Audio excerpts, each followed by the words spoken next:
صبر کا معنی کیا ہے؟ کسی تکلیف، کسی مصیبت کو جو اللہ کی طرف سے آتی ہے، دین پر چلنے سے آتی ہے، مسلمان ہونے کے ناطے آتی ہے، زندگی میں کوئی تکلیف یا مصیبت پہنچتی ہے، اس چیز پر جو ہے انسان جو ہے اطمینان رکھے، اللہ پر بھروسہ رکھے اور یہ سوچے کہ یہ سب اللہ کی طرف سے تھا اور اللہ اس نقصان کا بدل دینے والا ہے. یہ صبر ہے، اس پہ جو ہے اپنے آپ کو روک لے، برداشت کرے اور شکر کرنا جو اللہ نے جو کچھ دیا اس پر جو ہے انسان جو ہے مطمئن ہونا، اللہ کی حمد و ثنا کرنا جو کچھ عطا کیا، یہ اللہ رب العزت کا جو ہے شکر ہے. تو آج انشاءاللہ عزیز چند باتیں میں آپ کے سامنے رکھنے کی کوشش کروں گا. شریعت اسلامیہ یہ چاہتی ہے کہ اس کے ماننے والے اپنے اندر جو اچھی اچھی خصلتیں، اچھی اچھی خصوصیتیں پیدا کریں، اچھے خصائل کی وہ حامل ہو اور بری چیزیں، بری خصلتیں، بری خصائل ان کے اندر سے نکل جائے. جیسے کہ شریعت یہ چاہتی ہے کہ انسان صبر کرے، شکر کرے، سچ بولے، حق کی گواہی دے، جھوٹ نہ کہے، اچھے خصائل اس کے نفس میں پیدا کرنا چاہتی ہے. اور یہ چاہتی ہے کہ برے خصلتیں، اخلاقی ذمیمہ، وہ اخلاق جس کی مذمت جو برے ہیں، جیسے کہ جھوٹ بولنا، غیبت کرنا، اسی طرح جو ہے الزام بہتان کرنا، الزام لگانا لوگوں پر، اسی طرح اور وہ باتیں بہرحال جو بری ہے، جو غلط ہے، شریعت چاہتی ہے کہ ہم اس سے اجتناب کریں. اب یہ بات بھی سمجھ لیں کہ کوئی بھی خصلتیں جو انسان اپنے اندر پیدا کرتا ہے، جو عادتیں ڈالتا ہے، یہ کوشش کرنے سے آتی ہے. تو جہاں میں صبر کی بات کروں گا، شکر کی بات کروں گا، یہ بھی انسان جب کوشش کرے گا، اس کے اوپر عمل پیرا ہوں گا تو یہ خصلتیں، خصائل اس میں پیدا ہوں گی. اب کوئی شخص یہ نہ کہے کہ میں پیدا ہوا تو بغیر صبر کی پیدا ہوا، میں پیدا ہوا تو ناشکرہ ہی پیدا ہوا. نہیں، یہ خصلتیں ہوں، اس کو اپنانا، یہ عادتیں اپنی نفس کرے. ایک انسان جو شکر ادا کرے، اس کی ہمیں کوشش کرنا ہوگی. اچھی خصلتیں، اچھی عادتیں، اچھے اخلاق، یہ کوشش کرنے سے آتے. یاد رکھیں، اس کے لیے بہت کوشش کرنا ہوگی. کسی انسان کو کوئی چیز مار لگ جائے، ٹھوکر لگے، تو اللہ کی حمد و ثنا کرے، اللہ اکبر کہے اگر لگ جائے اسے کوئی چیز. لیکن ظاہر سی بات ہے جب کوئی چیز سے لگیں گی تو یہ کہنے کے لیے اس کو عادت ڈالنا پڑے گی. ورنہ عموماً ہم کوئی چیز کو جب دیکھتے ہیں یا کوئی چیز ہمیں لگتی ہے یا کسی چیز کی تعریف کرنا ہوتی ہے یا کوئی چیز ہمیں پسند آ جاتی ہے یا کسی کام کو ہم کرنا چاہتے ہیں تو ہم اللہ کے حمد و ثنا یا وہ کلمات جو اللہ کے رسول نے سکھائے وہ چھوڑ کر ہم کیا کہتے ہیں؟ اگر کوئی چیز اچھی دکھی تو ارے باپ رے، تو کہ بولنا چاہیے تھا یا تو ماشاء اللہ، یا تو سبحان اللہ، یا تو الحمدللہ، جو کچھ اللہ نے کیا بہتر کیا، یا جو بھی اس کا رہا معاملہ اچھا رہا. تو یہ چھوڑ کر ہم باپ کو یاد کرتے ہیں، کبھی ماں کو یاد کرتے ہیں اور کبھی کبھار گالیاں بھی بک دیتے ہیں اس کے اوپر. جبکہ ہونا تو یہ چاہیے تھا کہ شکریہ کے کلمات، حمد و ثنا کے کلمات، یہ ہونا چاہیے تھا. اب یہ عادت کیسے ہمیں پیدا ہوگی؟ ظاہر سی بات ہے اس کے لیے کوشش کرنا ہوگی. جس طرح سے رمضان کا مہینہ آیا، ہم جانتے ہیں رمضان کے مہینے میں روزے کی حالت میں، ویسے تو عام حالت میں بھی گالی دینا بری بات ہے، غلط ہے، روزے کی حالت میں بدرجہ اولا حرام ہے. تو ہم کیسا اجتناب کرتے ہیں؟ لیکن اب شروعات کے 1-2 دن تو گزر جاتے ہی ایسے کہ انسان جس کو گالی دینے کی عادت ہے اور وہ اسی لہجے میں اپنے دھن میں جو گالی بک دیتا ہے، پھر وہ اپنے آپ کو کنٹرول کرتا ہے، پھر روکتا ہے، پھر روکتا ہے، پھر روکتا ہے، اور ایسے پھر اس کو الحمدللہ 1 مہینہ عادت ہوتی ہے. اسی عادت کو پھر وہ جاری رکھے پورا سال اور پھر پوری زندگی. تو کوشش کرنے سے عادتیں، اچھی خصلتیں انسانی نفس میں پیدا ہوتی. یہ بات میں اس لیے رکھ رہا ہوں کہ ہم نے جو کچھ باتیں پچھلی دیکھی، زبان کی ہلاکتیں ابھی آپ نے دیکھی، صبر اور شکر کا معاملہ آ جا رہا، امر بالمعروف نہی عن المنکر کی بات آپ کے سامنے کہی گئی، تو یہ سب خصائل، یہ خصلتیں کوشش کرنے سے آئیں گی.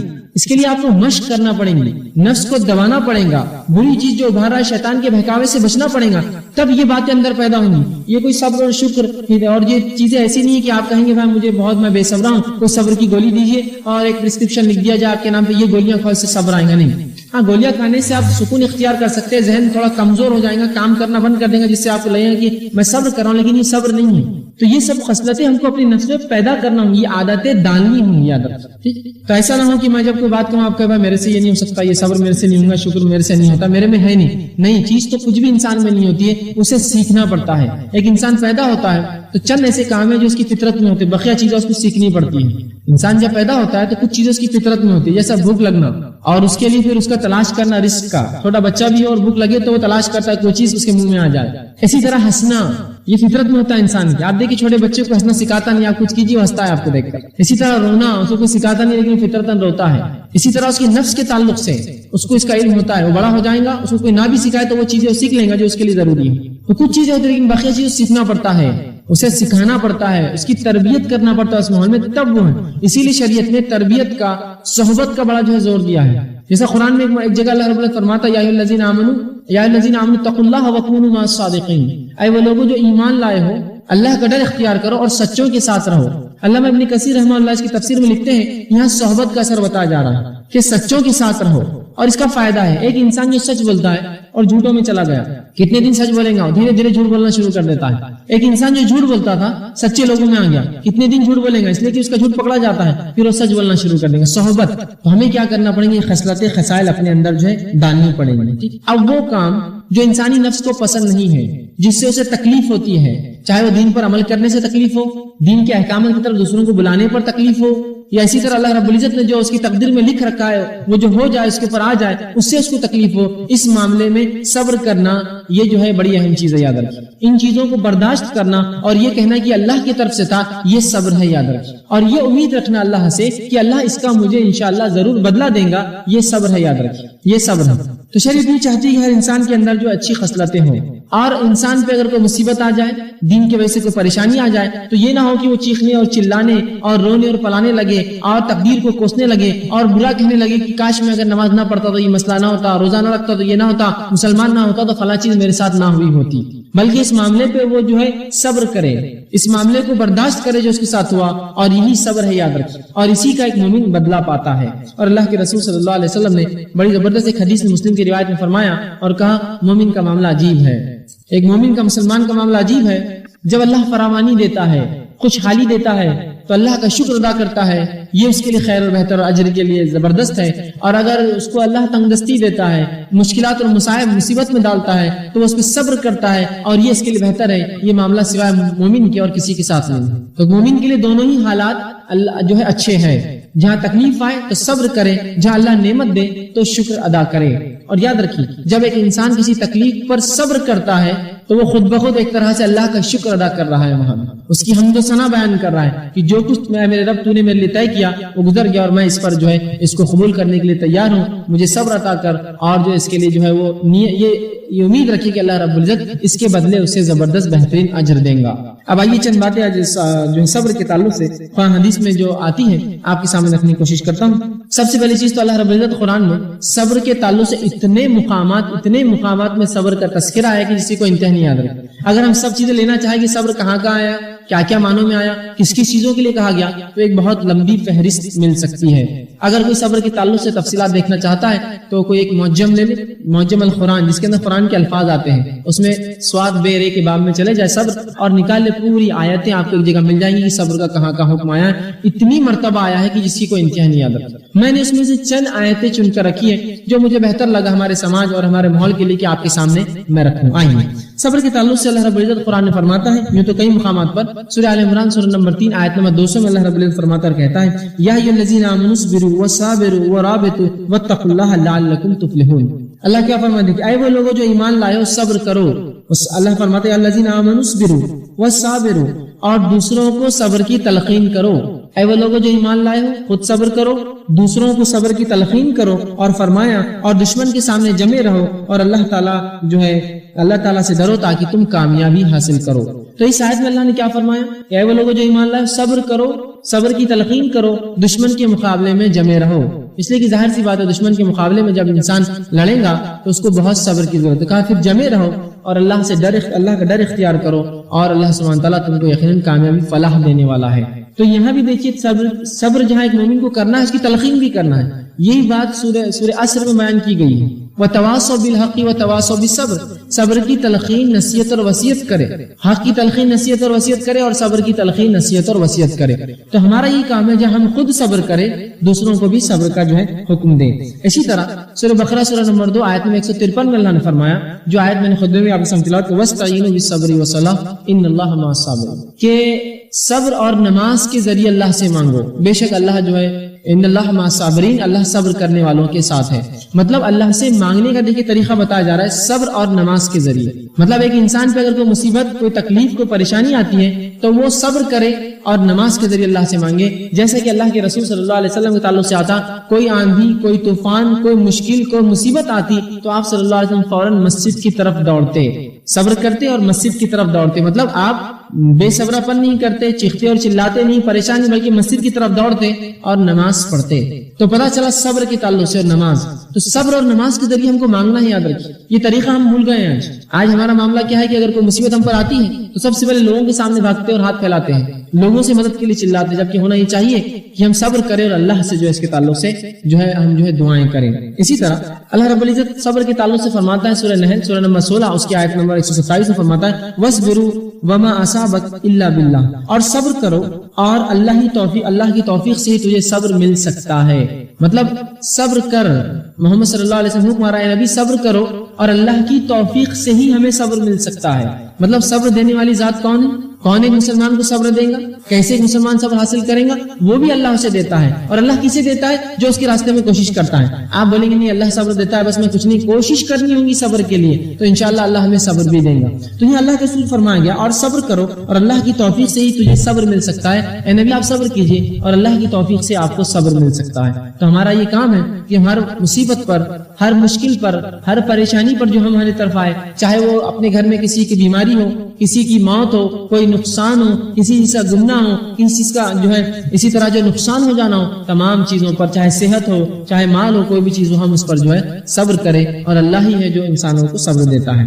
اسی طرح سورہ لقمان میں لقمان علیہ السلام جو اپنے بیٹے کو نصیحت کرتے ہیں، آیت نمبر 17 میں اللہ نے فرمایا سورہ 31 آیت 17 میں وَاصْبِرُوا عَلَىٰ مَا أَصَابَكَ، اے میرے بیٹے صبر کرنا جو مصیبتیں تیری طرف آتی ہے۔ کیا نصیحت کرتے اپنے بیٹے کو؟ اے میرے بیٹے صبر کرنا ان چیزوں پر جو مصیبتیں تیری طرف آتی ہیں، اور فرمایا ان ذالک من عزم الامور، اور یقیناً یہ پختہ کردار میں سے ہے۔ صبر کرنا یہ پختہ کردار والے لوگوں کی علامت ہے، یہ پختہ کردار سے ہے۔ تو وہ اپنے بیٹے کو نصیحت کرے اور کہتے ہیں میرے بیٹے صبر کرنا۔ آج ہم دیکھتے ہیں آج کے ہمارے سماج میں ہم میں سے کوئی شخص صبر کے لیے تیار نہیں ہے، کوئی شخص صبر کرنا چاہتا نہیں ہے۔ وہ جس کو کہتے بے صبرا یا نا صبرا ہو چکا ہے، اس کو صبر نہیں کرتا ہے، ہر چیز میں جلد بازی کرنا چاہتا ہے۔ کوئی مصیبت کوئی تکلیف آ جائے تو بس کوسنے اور کاٹنے بیٹھ جاتا ہے، برا اور بھلا کہنے لگ جاتا ہے، یہ نہیں کہ وہ صبر کرے۔ مثال کے طور پر ایک واقعہ یوں ہوا کہ ایک صاحب کے پاس چوری ہو گئی، ظاہر سی بات یہ نقصان تھا، اس پر صبر کرنا چاہیے تھا۔ جب چوری ہوگی تو صبر کرنا دور، یا یہ پڑھے کہ انا للہ و انا الیہ راجعون کہ اللہ نے یہ تمام دیا تھا اور لے لیا۔ انہوں نے کہا کہ ہمارے پڑوسی اتنے امیر ہیں، ان کے پاس کیوں نہیں ڈاکہ پڑتا، ہمارے پاس لوگوں نے چوری کر لیا۔ یہاں صبر کا مقام تھا، یہاں آزمائش تھی اس شخص کی، اور وہ آزمائش میں ناکام رہا کہ اس نے یہ کرنا چھوڑ کر کہ صبر کرے، دوسروں کو تلقین کرے کہ یہ کہنے لگا کہ جس کے پاس مال ہے لوگ وہاں کیوں نہیں ڈاکے ڈالتے چور جا کر، غریبوں کے پاس یہ ہمارے پاس کیوں انہوں نے ڈالا، جبکہ یہ صبر کا مقام تھا۔ یہاں وہ صبر کرتا اور اپنے گھر والوں کو صبر کی تلقین کرتا، اور جبکہ وہ چوری بہت بڑی نہیں تھی، میں سمجھتا بہت مشکل 500 روپے چوری ہوئے تھے، اس پر انہوں نے دوسروں کے اوپر لعنت کر دی کہ ان کے گھروں میں کیوں نہیں ڈاکے پڑتے، ان کے پاس مال ہے، ہمارے گھر میں چور آ کے لے جاتے ہیں چیز۔ تو یہ صبر کا معاملہ تھا۔ کسی کی صحت چلے گئی، کسی کو کوئی نعمت مل گئی، تو یہاں بھی انسان بے صبرا ہوتا ہے، اسے کیسے ملا مجھے کیوں نہیں ملا، کاش کی نعمت اس سے چھن جائے، یا کم از کم مجھے مل جائے یا اس سے بھی چھن جائے۔ تو صبر کرنا چاہیے، یاد رکھیں صبر بڑی اہم چیز ہے، یاد رکھیں۔ اسی طرح اللہ رب العزت صبر کے تعلق سے فرماتا ہے وَبَشِّرِ الصَّابِرِينَ کہ صبر کرنے والوں کو بشارت دے دو، صبر کرنے والوں کو خوشخبریاں دے دو۔ الذین اذا اصابتهم مصیبۃ قالوا انا للہ وانا الیہ راجعون کہ جب بھی ان پر کوئی مصیبت آتی ہے، کوئی پریشانی آتی ہے، کوئی آزمائش آتی ہے تو کہتے ہیں ہم اللہ کی طرف سے آئے ہیں اور اللہ کی طرف لوٹ کر جانا ہے۔ اولئک علیہم صلوات من ربہم ورحمہ واولئک هم المہتدون یہی لوگ ہیں جن کے اوپر اللہ کی رحمت ہے اور اللہ کا فضل ہوگا، صلوات من ربہم ورحمہ واولئک هم المفلحون اور یہی لوگ اولئک هم المہتدون اور یہی لوگ جو ہدایت یافتہ ہیں۔ تو اس آیت میں دیکھیے کیا فرمایا فبشر الصابرین صبر کرنے والوں کو خوشخبری دے دو۔ کس چیز کی خوشخبری؟ الذین اذا اصابتهم مصیبۃ قالوا کہ جب کوئی مصیبت آتی ہے، پریشانی آتی ہے تو کیا کہتے ہیں انا للہ وانا الیہ راجعون۔ تو یہاں صبر کرنے والوں کو خوشخبری دی گئی اور ان کی ایک صفت بتائی گئی، وہ کیا ہے؟ جب بھی کوئی نقصان ہوتا ہے کیا کہتے ہیں انا للہ وانا الیہ راجعون۔ کیا واقعی میں ایسا ہوا کہ کوئی نقصان ہوا اور ہم نے یہ کہا انا للہ وانا الیہ راجعون؟ یہ ہر چیز کے گمنے پر، کسی چیز کے کھونے پر، کسی چیز کے نقصان پر، کسی کے میت یا موت پر، آپ کسی بھی نقصان پر اس چیز کو پڑھ سکتے ہیں۔ ہم نے اس کو بھی خاص کر دیا، جیسے سبحان اللہ، اللہ پاک ہے، اس کو بھی خاص کر دیا۔ کہاں بولتے ہیں ہم سبحان اللہ؟ اگر کوئی شخص کسی مجلس میں کہہ دے سبحان اللہ تو دوسرا اس کو بولتا ہے کون سا شعر بولا میں نے آپ کو، کیوں بول رہے سبحان اللہ؟ جبکہ اللہ پاک اس کی تعریف ہے۔ یہ کوئی کہتے الحمدللہ تو لوگ بولتے ابھی کھانا تھوڑی کھائے تم نے الحمدللہ کیوں بول دے رہے پہلے سے، اس کو مخصوص کر دیا سر۔ کوئی کہے کہ ماشاء اللہ جو اللہ نے چاہا، یہ ہمارے سے کہاں ہوتا ہے بولنا، جیسا اللہ نے چاہا ویسا ہوا۔ انشاءاللہ میں کروں گا، یہ بھی ہم سے نہیں ہوتا، کر دوں گا، ہو جائیں گا، پکا وعدہ ہے۔ تو اللہ کے اذکار کو بھی ہم نے خاص کر دیا۔ تو انا للہ و انا الیہ راجعون اگر کسی کو کہا جائے کہ ان کی صحت خراب ہو گئی، کوئی کہے انا للہ و انا الیہ راجعون تو بولے مرا تھوڑی ابھی ہو، واپس لو اپنے کلمات کو، مرنے کے بعد پڑھنا چاہیے نہیں. یہ ہر نقصان ہر مصیبت کسی چیز کے گمنے پہ بھی آپ پڑھ سکتے. چابی گم گئی فلاں ہو گئی انا للہ و انا الیہ راجعون کہ اللہ کے پاس سے اللہ کے پاس جانا تھا. کسی کی صحت چلے گئی یہ پڑھ سکتے. کسی کا کوئی جانی نقصان ہوا, کسی کو مالی نقصان ہوا انا للہ و انا الیہ راجعون. کوئی چیز کھو گئی جو تھی, کوئی نعمت تھی چلے گئی, اس پر بھی آپ پڑھ سکتے ہیں انا للہ و انا الیہ راجعون. تو ہر وہ مومن اس کی خصوصیت کیا ہے, جب مصیبت اور تکلیف آتی ہے تو کیا کہتے ہیں انا للہ. یہ نہیں کہا ہے جب کوئی مرتا ہے تو روشنی تھی چلے گئی بجلی انا للہ و انا الیہ راجعون, دیکھو چلے گی نقصان, ایک نعمت تھی چلے گی. ہر چیز پر جب مصیبت آتی ہے تو کہتے ہیں انا للہ و انا الیہ راجعون. ہم اللہ کی طرف سے آتے ہیں, اللہ کی طرف جانا ہے. اس کے تعلق سے ایک حدیث آتی ہے جس میں آپ صلی اللہ علیہ وسلم فرمایا جو شخص کسی چیز کے نقصان کی خبر سنے, کسی کی موت یا نقصان کی خبر سنے اور یہ پڑھ دے انا للہ و انا الیہ راجعون تو اللہ رب العزت, اور اس کے بعد یہ کہے اللہ اس نقصان کا مجھے بہترین بدلہ دے, تو اللہ اس سے اچھی چیز اس کو لوٹا کر دیتا ہے, اس سے بہتر دیتا ہے اس کو نقصان کا بدلہ. سبحان اللہ. دیکھیے کتنا فائدہ ہے اس ذکر. مصیبت آئی, پریشانی پڑھ دی آپ نے اور کہا اللہ اس نقصان کا مجھے بہترین بدلہ دے, اللہ اس سے اچھی چیز اس کو دیتا ہے. اور یہ بات بہرحال میں نے ایک میرے مشاہدے میں بھی آئی. یہ ہوا کہ جب اسکول میں تھا تو ایک شخص تھے جو اس زمانے میں جو ہے سائیکل پر آیا کرتے, جبکہ سائیکل بہت مہنگی چیز تھی, عام لوگ نہیں آتے تھے اس پر. ٹھیک, تو سائیکل پر آتے تھے تو تھوڑا ظاہر سی بات ہے فطری طور سے ایک کلیگ ہونے, ایک ساتھ رہنے سے ایک جلن ہو جاتی ہے انسان, اور وہ سائیکل دیتے بھی نہیں تھے جلدی ہم. تو ہم یہ سوچتے تھے کاش کی سائیکل کھپ جائے, خراب ہو جائے, گم جائے, برباد ہو جائے, ان سے ہلاک ہو جائے. ہوا یوں ایک دن کی واقعی ان کی سائیکل چوری ہو گئی. ہمیں بڑی خوشی ہوئی, تالیاں دی ایک دوسرے کو, بہت اچھا ہوا سائیکل چوری ہو گئی. لیکن بہرحال وہ شخص جو تھا وہ جانتا تھا یہ چیز, اس نے فوراً یہ کہا انا للہ و انا الیہ راجعون, اللہ نقصان کو مجھے بہترین بدلہ دے. جب تو ہم کو سمجھ میں نہیں آیا اس نے کیا پڑھا اور کیوں پڑھا, ہم کو لگا کوئی مرا تھوڑا, اور ہم نے کہا اتنا بڑا تھوڑا نقصان ہوا آپ کا کہ آپ نے سیدھا انا للہ و انا الیہ راجعون پڑھ لیا.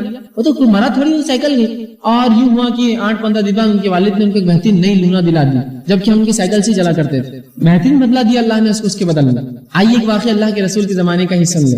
ام سلمہ رضی اللہ عنہا فرماتی ہے کہ جب میرے شوہر ابو سلمہ کا انتقال ہوا تو میں نے یہ بات یاد رکھی تھی جو رسول اللہ نے فرمائی تھی, اور میں نے جب میرے شوہر کا انتقال ہوا تو کہا انا للہ و انا الیہ راجعون, اے اللہ یہ نقصان کا مجھے اس سے اچھا بدلہ دے. وہ کہتی ہے کہ میری عدت جو ہی گزری اللہ کے رسول صلی اللہ علیہ وسلم نے مجھے پیغام بھیجا اور پھر میں نے اسے قبول کیا اور میرا نکاح اللہ کے رسول صلی اللہ علیہ وسلم کے ساتھ ہوا. اب بتائیے اب اس سے بہتر شوہر کیا کسی کو دنیا میں مل سکتا تھا؟ اس دعا کا بدلہ, اس چیز کا بدلہ, اس سنت پر عمل کا بدلہ, اس مصیبت پر انا للہ و انا الیہ راجعون کہنے کا بدلہ یہ ملا کہ رسول اللہ کا نکاح ان سے ہو گیا. اور پھر انہوں نے ایک مرتبہ یوں جب ایک دل میں ان کے خیال آیا, جو واقعہ بہرحال میں نے پہلے بھی رکھا تھا, ایک دن بیٹھی تھی اور خیال آیا کہ میرے تو پہلا بھی ایک شوہر تھا, تو رسول اللہ سے پوچھے اللہ کے رسول اگر ایک بیوی ہو جس کے 2 شوہر ہو, مطلب ایک کا انتقال ہو گیا پھر دوسرے سے نکاح کیا, اب دونوں ہی نیک تھے, دونوں جنت میں جائیں گے, تو بیوی کس کے ساتھ رہیں گے؟ چونکہ دل میں خیال تھا کہ ابو سلمہ بھی نیک تھے, ایمان پر موت ہوئی, میں اللہ کے رسول کے نکاح میں ہوں, جنت میں کس کے ساتھ رہوں گی میں؟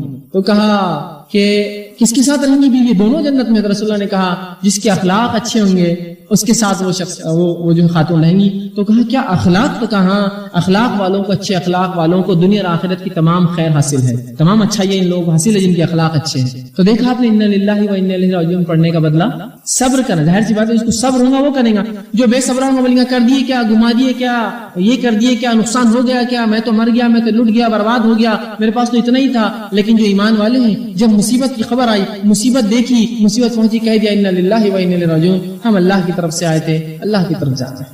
تو ہر مصیبت پر یاد رکھیے بات کہ تو یہاں مومنوں کی صفت الذین اذا فبشر الصابرین, صبر کرنے والوں کو خوشخبریاں دو. الذین اذا اصابتهم مصیبت, اور جب بھی ان پر کوئی مصیبت آتی ہے تو کہتے ہیں قالوا انا للہ و انا الیہ راجعون, کہ ہم اللہ کے پاس ہے, اللہ کے پاس جانا ہے. اولئک علیہم صلوات, انہی لوگوں پر اللہ کی رحمت ہے اور ان کا فضل ہے. واولئک هم المهتدون, اور یہی لوگ اپنے رب کی طرف سے ہدایت یافتہ, ہدایت پر ہے. تو ہمارا یہ کام ہے اب جب بھی ہمیں کوئی مصیبت آئے تو ضرور یہ کلمات کو پڑھیں. اس کے بڑے فائدے انشاءاللہ احادیث جب رکھوں گا اور چند مثالیں آپ کے سامنے رکھنے کی میں کوشش کروں گا. اسی طرح قرآن میں اللہ رب العزت سورہ نحل سورہ نمبر 16 آیت نمبر 92 فرماتا اور کہتا ہے وَلَنَجْزِيَنَّ الَّذِينَ صَبَرُوا أَجْرُهُمْ بِأَحْسَنِ مَا كَانُوا يَعْمَلُونَ. اللہ فرماتا اور کہتا ہے اور ہم صبر کرنے والوں کو ضرور بدلہ دیں گے ان کے بہترین عملوں پر جو وہ کرتے تھے.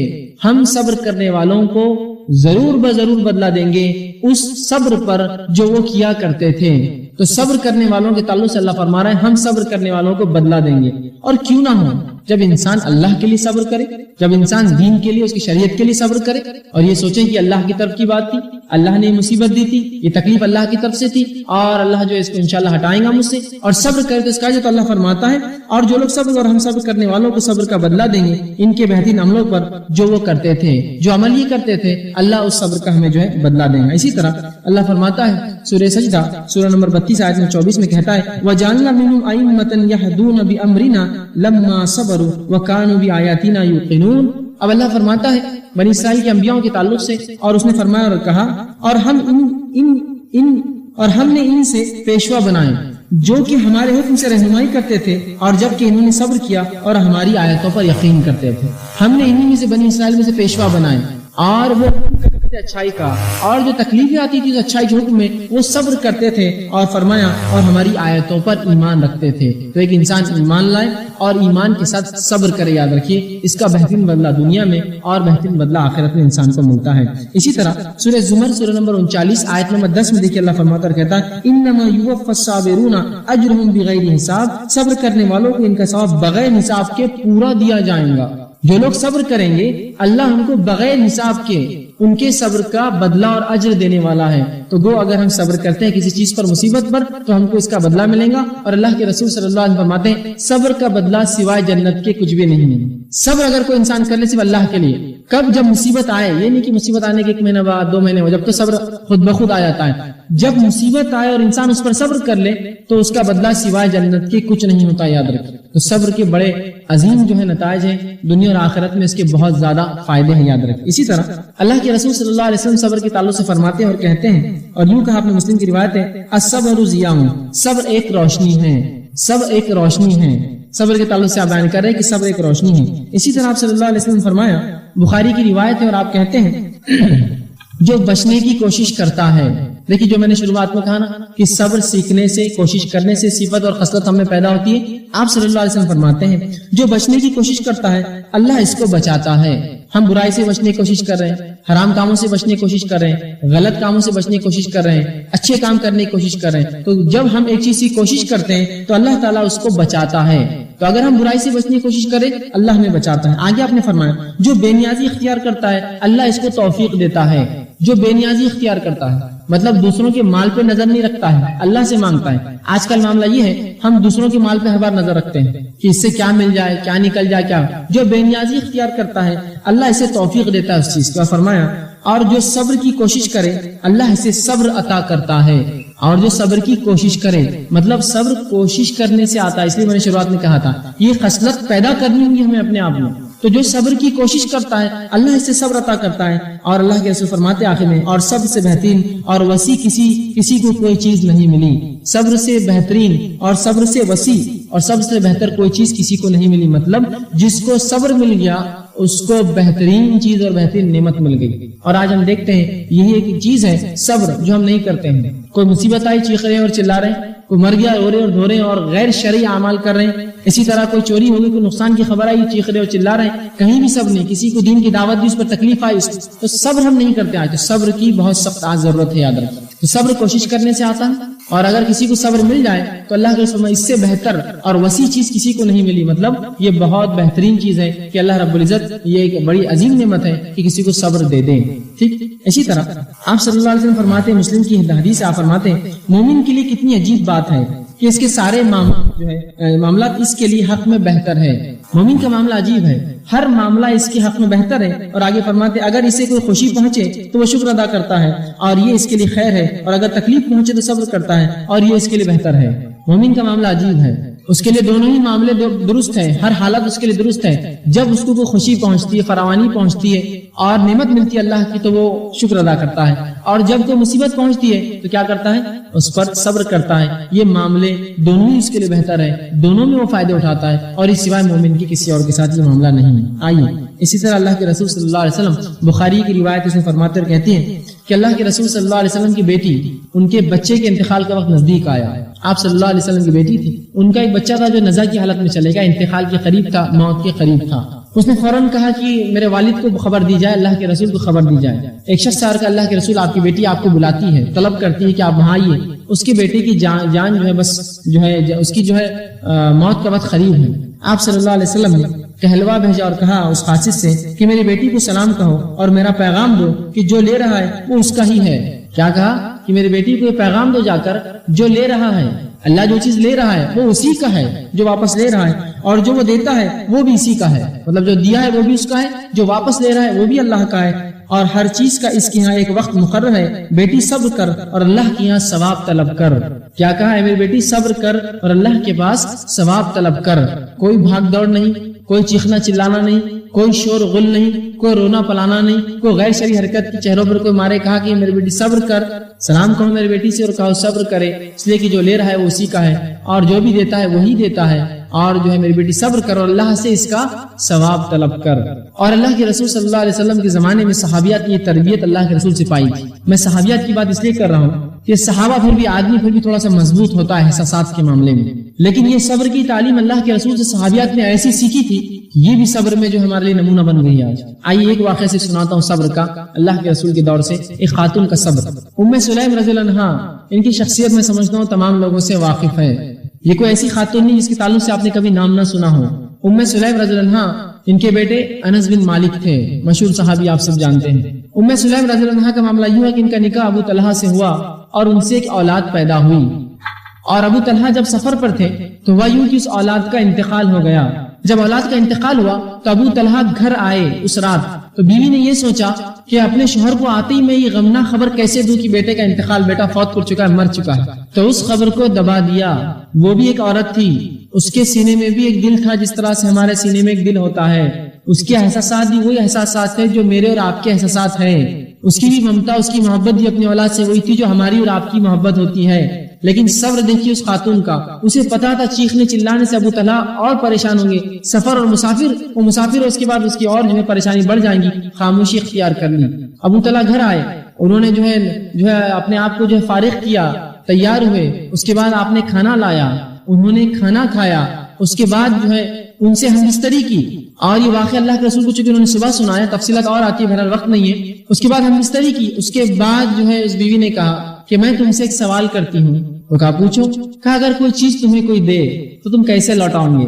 تو کہا جیسی تھی ویسی لوٹاؤں گا یا اس سے اچھا کر کے لوٹاؤں گا، مطلب جیسی دی تھی اس حالت میں یا اس سے اچھی۔ تو کہا اللہ نے ہمیں ایک اولاد دی تھی وہ اس نے ہم سے لے لی، اللہ نے ہمیں ایک اولاد دی تھی وہ ہم سے لے لی۔ تو بڑے پریشان ابو طلحہ اور کہا تم نے مجھے کیوں نہیں بتایا، اتنی دیر تک تم نے مجھے غفلت میں رکھا، چھپائے رکھا۔ اس کے بعد آپ نے جو ہے جنازے کی نماز پڑھی اور ان کو تدفین کی۔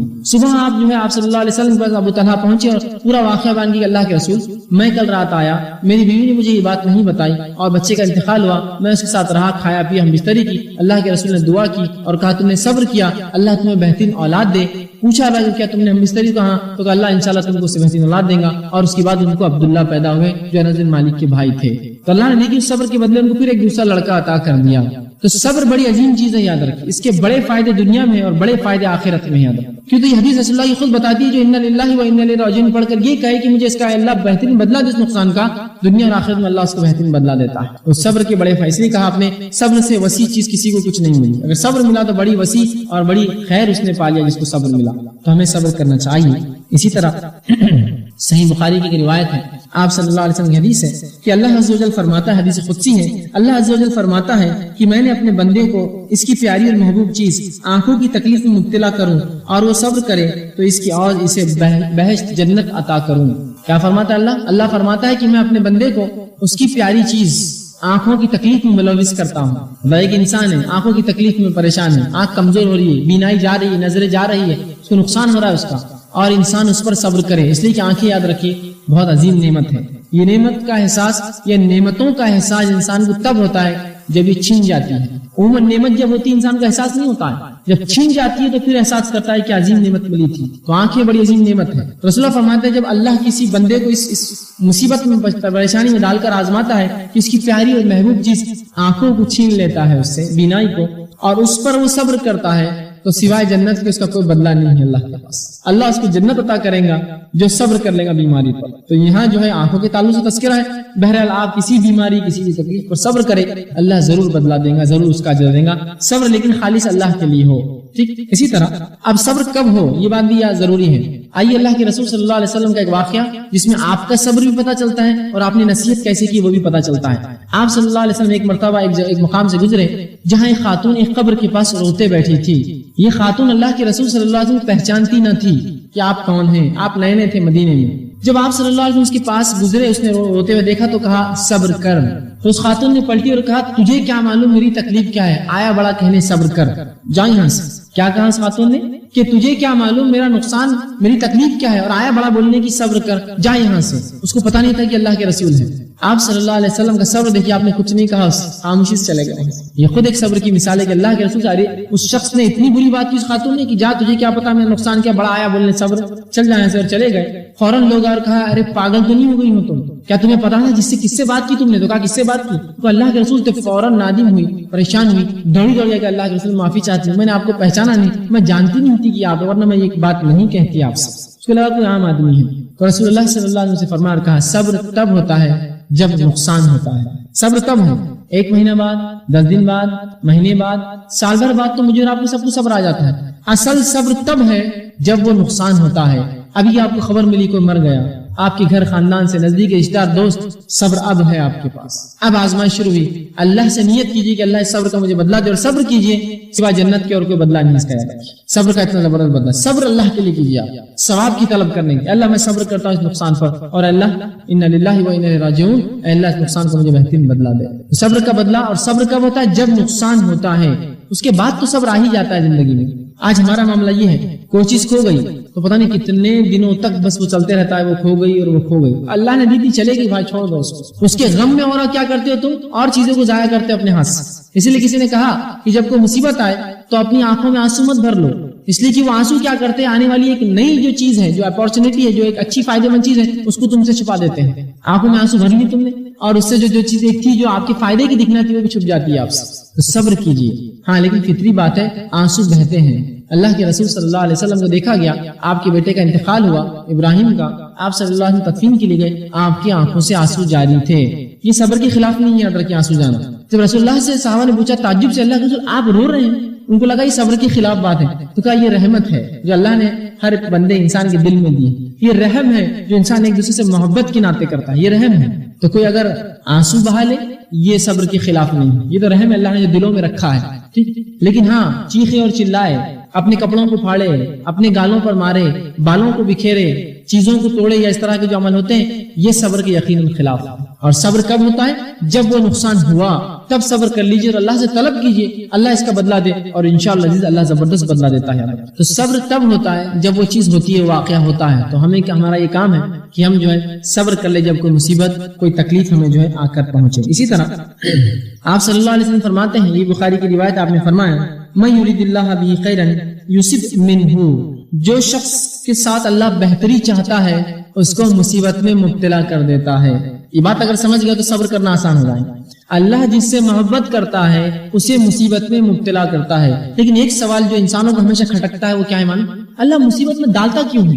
یہ بات عموماً لوگوں کے ذہن میں سوال ہوتا ہے، کیوں اللہ مصیبت میں ڈالتا ہے؟ آئیے میں ایک مثال دے کے اس بات کو سمجھاؤں، مثالوں سے بات سمجھنا آسان ہوتی ہے۔ میں آپ کے گھر پر آیا، ہو سکتا ہے آپ میں سے اکثر لوگ مجھے بہت اچھے سے پہچانتے ہوں، کچھ لوگوں کے لیے نیا ہوں لیکن اکثر لوگ پہچانتے ہیں۔ آپ میں سے کسی شخص کے گھر آیا جس سے میرا کئی زمانے سے میل جول ہے، ملاقات ہے، اور میں آپ کے گھر پر آیا اور میں نے کہا دیکھو بڑا میرا جو ہے تنگی اور مصیبت کا معاملہ ہے۔ میں نے ایک جو ہے جیب میں سے پیلا ٹکڑا نکالا اور کہا کہ اگر اس کو تم مجھ سے لے لو، 17-18 ہزار روپے تولہ بھاؤ چل رہا ہے، اگر تم مجھے اس سے لے لو اور اس کے بدلے پیسے دے دو، مجھے اس کی ضرورت ہے، یہ سونا ہے۔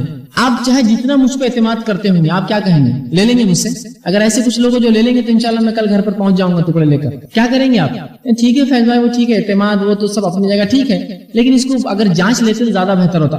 مجھے بھروسہ نہیں ہے آپ کو، اتنے دن سے آپ مجھے دیکھ رہے پھر بھی اعتماد نہیں۔ اعتماد تو بالکل آپ اپنی جگہ ہے، لیکن اگر یہ جانچ لے تو اس میں اطمینان ہو جائے گا۔ نہیں مجھ پہ بھروسہ نہیں ہے کہ آپ کو، تو یہاں جو آپ کہہ رہے جانچ لینا، یہ کس لیے؟ صداقت کے لیے، سچائی کے لیے، کہ جو چیز میں دے رہا ہوں وہ سونا ہی ہے نا، اس لیے۔ تو اگر میں نے یہ کہا میں ایمان لایا ہوں تو اللہ کیا کرتا ہے پھر؟ کہتا اچھا ایمان لائے، چلو آزماؤ اس کو، اسی لیے ہم دیکھتے ہیں جتنا ایمان انسان کا بلند ہوتا ہے اس کی آزمائش اتنی بڑی ہوتی ہے. افسوس ہماری عقلوں پر کہ جن کو اللہ آزمائش میں ڈالتا ہے ہم بولتے ہیں ہاں وہ دین پہ چل رہے تھے نا، جاؤ پھنسو اب رہو. سبحان اللہ. ارے وہ تو آزمائش ہے اس کی، وہ تو چلا اپنے معاملے میں، اب تو کامیاب ہو رہا اپنے اس کے اندر. اسی لیے تو انبیاء علیہ الصلوۃ والسلام کو سب سے زیادہ تکلیفیں دنیا میں آئی، اور ان میں بالخصوص اللہ کے رسول صلی اللہ علیہ وسلم کو سب سے زیادہ تکلیف پہنچی. اس کے بعد صحابہ، تابعین، اور پھر اس کے بعد جتنے بلند ایمان والے لوگ گزرے اتنی زیادہ تکلیفیں اور مشقتیں انہوں نے اٹھائی. تو اللہ کیا کرتا ہے، جب کسی انسان سے خیر چاہتا ہے، بھلائی چاہتا ہے، اس کو مصیبت میں ڈال کے آزماتا ہے. اور بار بار قرآن میں اللہ نے کم بیش 3 مرتبہ تو یہ کہا، سورہ عنکبوت میں 1 مرتبہ ایک جگہ کہا کہ کیا لوگ یہ سمجھتے ہیں کہ وہ یوں ہی جو ہے چھوڑ دیے جائیں گے صرف یہ کہنے پر کہ وہ ایمان لائے؟ ہم نے اس سے پہلے لوگوں کو آزمایا، سخت آزمایا، حتیٰ کہ ایسا آزمایا کہ ان کے انبیاء کہنے لگے کہ اللہ کی مدد متى نصر اللہ، اللہ کی مدد اب کب آئیں گی.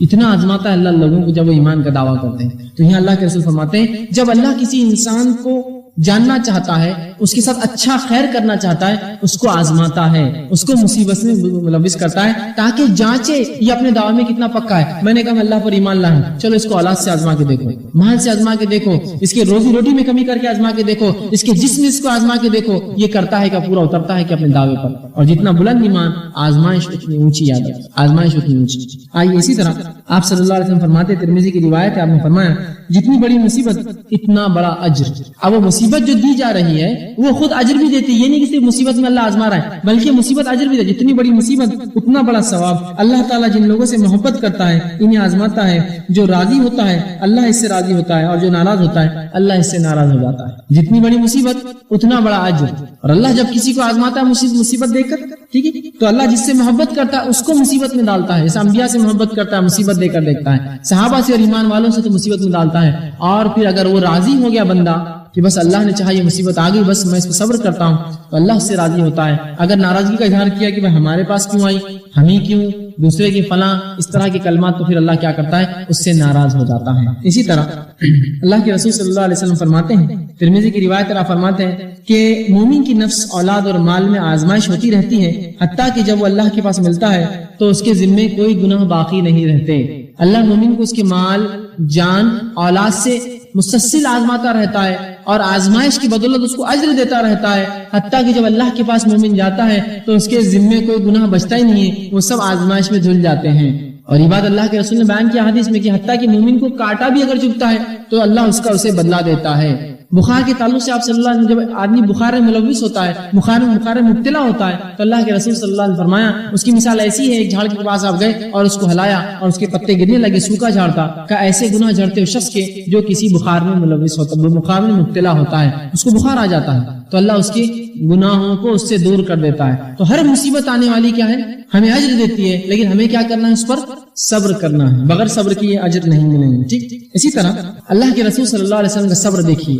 آپ صلی اللہ علیہ وسلم جنگ احد کا واقعہ ہے، اور عبداللہ ابن مسعود رضی اللہ عنہ حدیث کے راوی فرماتے ہیں کہ اللہ کے رسول صلی اللہ علیہ وسلم جو ہے آپ کو جو ہے کسی کافر نے مارا، اور کافر نے آپ صلی اللہ علیہ وسلم ایک پتھر مارا، جس کا نتیجہ یہ ہے کہ آپ صلی اللہ علیہ وسلم اپنے گھوڑے سے نیچے گر گئے. پورا ایک طویل واقعہ جنگ احد کا، اور رسول اللہ کے گرنے سے جو آپ کے جو ہے زرہ تھی، جس کی وجہ سے آپ حفاظت میں، جو ٹوپی جو ہوتی ہے سر پر حفاظت، اس میں جو کڑیاں تھی، جو چین تھی، اس کے 2 حصے رسول اللہ صلی اللہ علیہ وسلم کی گال میں دھس گئے، اور آپ کے دانت بھی اس میں شہید ہوئے، اور آپ صلی اللہ علیہ وسلم کا چہرہ لہو لہان خون میں لت پت ہو گیا. اب ایسی حالت میں کیا ہونا چاہیے تھا؟ میں اور آپ ہوتے اور کوئی اگر انسان دشمن ایسی تکلیف مجھے پہنچاتا اور آپ کو، تو ہم کیا کرتے؟ بد دعاؤں کی ایک بوچھار اس پر کر دیتے. لیکن آئیے اللہ کے رسول صلی اللہ علیہ وسلم صبر، اور آپ صلی اللہ علیہ وسلم بخاری مسلم کی متفق علیہ روایت ہے، جب یہ حالت ہوئی آپ صلی اللہ علیہ وسلم اپنے چہرے سے خون صاف کرتے اور کہتے اللہم اغفر لی قومی فانہم لا یعلمون، اے اللہ میری قوم کی مغفرت کر دے، بخش دے، انہیں علم نہیں کہ میں کون ہوں، یہ جانتے نہیں کہ میں رسول ہوں، اس لیے میرے ساتھ یہ سلوک کر رہے ہیں، تو اللہ میری قوم کو بخش دے، اسے معاف کر دے. یہ جانتی نہیں کہ کس کے ساتھ یہ سلوک کر رہی، میں کون ہوں. یہ نہیں کہا کہ انہیں ہلاک کر دے، برباد کر دے، پہاڑوں کے اندر دبا دے، ان کو دھسا دے، یا قوم لوط یا قوم عاد کے سے ان پر عذاب لا، نہیں کہا اے اللہ میری قوم کی مغفرت کر، یہ جانتے نہیں کہ میں کون ہوں. فإنهم لا يعلمون، ان کو علم نہیں ہے کہ میں اللہ کا نبی ہوں، تیرا نبی ہوں. دیکھیے اللہ کے رسول کا صبر، کہ اس مقام پر بھی آپ صبر کر رہے ہیں. وہی واقعہ طائف کا ہوا. طائف میں اللہ کے رسول صلی اللہ علیہ وسلم کی صبر کی دیکھیے آپ صلی اللہ علیہ وسلم سے ماں عائشہ پوچھتی ہیں جنگ کی احد سے زیادہ بھی کسی وقت میں آپ کو تکلیف پہنچی؟ کیا اس سے زیادہ بھی کبھی تکلیف کسی نے پہنچائی آپ کو؟ تو کہا عائشہ ہاں، جنگ احد سے زیادہ بھی مجھے تکلیف پہنچی جب میں نے مکے والوں کو تیری قوم والوں کو دعوت دی، وہ ایمان نہیں لائے، میں نکل کر طائف گیا، سوچا کہ میرے ماں کی طرف سے رشتہ دار ہے، شاید میری بات کو قبول کر لے۔ وہاں 3 سردار تھے، تینوں نے رسول اللہ کا مذاق اڑایا، ایک نے خاموشی اختیار کی، 2 نے مذاق اڑایا، اور مذاق ہی نہیں اڑایا بلکہ اوباش قسم کے بچوں کو رسول اکرم صلی اللہ علیہ وسلم کے پیچھے چھوڑ دیا، اور وہ آپ صلی اللہ علیہ وسلم کو زید بن حارثہ آپ کے ساتھ تھے، پتھر مارنے لگے، اور صرف پتھر نہ مارتے بلکہ اللہ کے رسول صلی اللہ علیہ وسلم جب گر جاتے ہیں تو وہ جا کر وہ اوباش لڑکے رسول اللہ کے بغل میں ہاتھ ڈالتے اور گھسیٹتے ہوئے آپ کو پھر کھڑے کرتے، پھر پتھر مارتے، پھر آپ گر جاتے تو بغل میں ہاتھ ڈال کے رسول اللہ کو اٹھا کر لے کر بھاگتے، پھر اٹھاتے اور پھر پتھر مارتے، حتیٰ کہ یہ ہوا کہ آپ صلی اللہ علیہ وسلم کی جوتیاں تک خون میں بھر گئی۔ اس کے بعد اللہ کے رسول صلی اللہ علیہ وسلم نے ایک باغ میں پناہ لی، اور باغ میں پناہ لینے کے بعد اس باغ والوں نے اللہ کے رسول کو پانی اور کچھ انگور پیش کیا، انگور کا باغ تھا، اور فوراً ملک الجبال پہاڑ کا فرشتہ آیا اور کہا اے محمد صلی اللہ علیہ وسلم اگر آپ حکم دیں تو اس بستی والوں کو میں دبا دیتا ہوں 2 پہاڑوں کے بیچ۔ رسول اکرم صلی اللہ علیہ وسلم نے کہا نہیں، میں یہ بددعا نہیں دے سکتا، میں اس کا حکم نہیں دوں گا، ہو سکتا ہے ان کی نسلوں میں سے ایمان والے نکلے۔ دیکھیں صبر آپ کا، چاہتے تو کہتے تھے ہاں دبا دو پوری بستی کو آندھی کر دو، آپ نے یہ نہیں کہا ہو سکتا ہے ان کی قوموں میں سے ان کی نسلوں میں سے ایمان والے نکلے، اور ان کی نسلوں میں سے پھر ایمان والے نکلے، انہوں نے ایمان قبول کیا، اور فتح مکہ میں اکثریت طائف کے لوگوں کی بہت کثرت سے جمع ہو، اور بعد کی جنگوں میں انہوں نے مسلمانوں کا ساتھ دیا۔ تو یہ تھا رسول اللہ صلی اللہ علیہ وسلم کا صبر اللہ کے لیے طلب ثواب کے ساتھ، اور بھی بہرحال رسول اللہ صلی اللہ علیہ وسلم زندگی میں کئی واقعات ہیں۔ آئیے ایک اور واقعہ، جسمانی اذیت، یہ ذہنی اذیت کا واقعہ سنیے۔ 2 جگہ یہ خون نکلنا جسمانی اذیت ہے، انسان کبھی کبھار جسمانی اذیت کو برداشت کر سکتا ہے، ذہنی اذیت کو لے کر کبھی کبھار وہ مر جاتا ہے ٹینشن اور فکر سے۔ رسول اکرم صلی اللہ علیہ وسلم ایک بار جب مال غنیمت تقسیم کر رہے تھے، اور بخاری کی بہرحال یہ بخاری کی روایت ہے، مال غنیمت تقسیم کر رہے تھے، ایک شخص آیا اور کہا اللہ کے رسول انصاف سے کام لیجیے۔ سبحان اللہ، اللہ کے رسول کو کہہ رہا ہے انصاف سے کام لیجیے۔ کیا رسول ناانصافی کر سکتا ہے اپنی قوم کے ساتھ؟ تو رسول اللہ کو کہہ رہا ہے انصاف سے کام لیجیے، کیا کچھ اللہ کے رسول کے دل پر گزری نہیں ہوں گی؟ کیسا انسان ہے کہ رسول کو کہہ رہا ہے انصاف سے کام لیجیے، مطلب رسول ناانصافی کر رہے، عدل نہیں کر رہا ہے اپنی قوم کے ساتھ، جبکہ اللہ کے رسول نے جو معاملہ کیا تھا وہ بھی حکمت پر مبنی تھا۔ آپ نے مہاجر کو زیادہ مال غنیمت تقسیم کیا تھا بنی انصار کے، اس لیے کہ مہاجر انصار کے اوپر ڈیپینڈ تھے۔ آپ نے چاہا کہ اگر مہاجر کو مال زیادہ دوں گا تو یہ اپنے پیروں پر کھڑے ہو جائیں گے، تو انصار کو آسانی ہو جائے گی، اس نیت سے آپ نے تقسیم تھوڑی زیادہ کی۔ تو کہا اللہ کے رسول انصاف کیجئے، تو اللہ کے رسول صلی اللہ علیہ وسلم دیکھیے کچھ نہ کہا، اور صرف اتنا کہا اور فرمایا کہ اللہ سبحانہ تعالیٰ موسیٰ علیہ السلام پر رحم کرے، ان کی قوم نے انہیں بہت زیادہ ایذا پہنچائی تھی لیکن انہوں نے صبر کیا۔ اللہ کس پر؟ موسیٰ علیہ السلام پر رحم کرے، انہیں مجھ سے بھی زیادہ تکلیف پہنچائی گئی، اس معاملے میں کی قوم الزام لگاتی تھی لیکن انہوں نے صبر کیا۔ تو رسول اللہ نے خود صبر کیا اور کہا اللہ موسیٰ علیہ السلام پر رحم کرے، کیا کچھ بنی اسرائیل نے ان پر تہمتیں نہیں لگائی، پھر بھی انہوں نے صبر کیا اس معاملے میں۔ تو صبر کرنا انبیاء علیہ الصلوۃ والسلام، شہداء، صدیقین، صالحین اور نیکوکاروں کا طریقہ اور شیوا یاد رکھیں، وہ صبر کرتے ہیں مصیبتوں میں، ٹھیک۔ اسی طرح آپ صلی اللہ علیہ وسلم فرماتے ہیں، بخاری کی روایت آپ نے فرمایا تم سے پہلے لوگوں میں ایسے لوگ تھے، چند صحابہ اللہ کے رسول کے پاس گئے، بخاری کی روایت ہے، اور کہا اللہ کے رسول بس بہت ہو گیا، آپ بددعا دے دیجیے اس قوم کو۔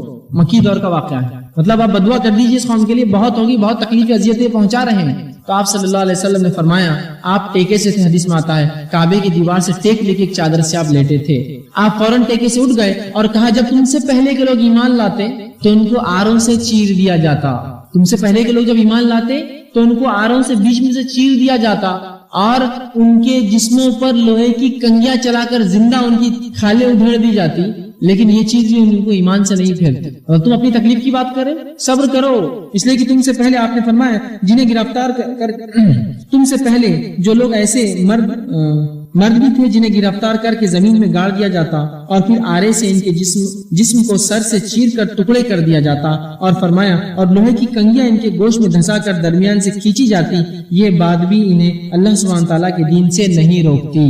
مطلب تم صبر کرو، ان لوگوں نے جیسا صبر کیا تم صبر کرو کہ وہ ان کو گاڑ دیا جاتا اور 2 ٹکڑے کر دیے جاتے جسم کے، یا زندہ جسم کے اندر کنگیاں دھسا کر گوشت کھینچ دیا جاتا، وہ چیز ان کو ایمان سے نہیں پھیرتی، مطلب تم صبر کرو۔ اور ایسے واقعات کی کئی مثالیں بہرحال ہم ملتی ہیں، بس ایک واقعہ صرف اس صبر کا میں آپ کے سامنے رکھوں گا، بڑا زبردست واقعہ ہے، بچے، بوڑھے، مرد اور عورتوں کے لیے عبرت ہے اس واقعے میں۔ بہرحال واقعہ بہت لمبا ہے، مسلم کی روایت ہے، طویل ہے، میں بہت اختصار سے انشاءاللہ جس کام لوں گا اس کے تعلق سے۔ آپ صلی اللہ علیہ وسلم فرماتے ہیں اس واقعے کو اللہ رب العزت نے قرآن میں سورۃ البروج سورہ نمبر 85 کی ابتدائی آیتوں کے اندر 10 بیان کیا ہے۔ اصحاب اخدود کا واقعہ، فرمایا قتل اصحاب الاخدود کہ مار دیے گئے اخدود والے گڑھے والے لوگ۔